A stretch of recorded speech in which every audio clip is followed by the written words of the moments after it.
Farmers in semi-arid Botswana are reeling after the worst drought in a decade wiped out entire harvests and left the land littered with dead livestock.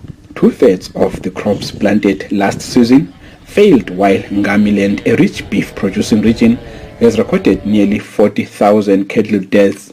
Ranger Caspar Matseka says there was no food or water, so his animals starved to death.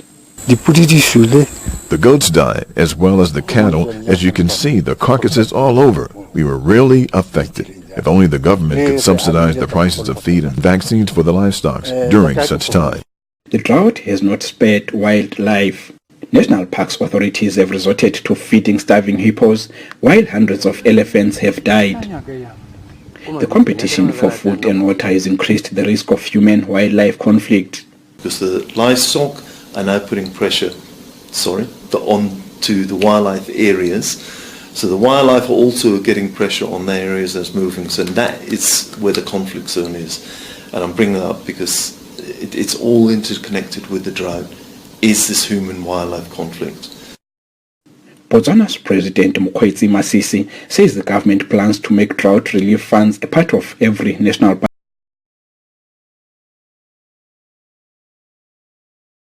budget.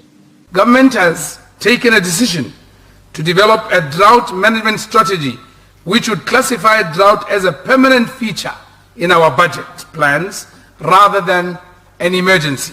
The strategy will be completed before the end of this financial year.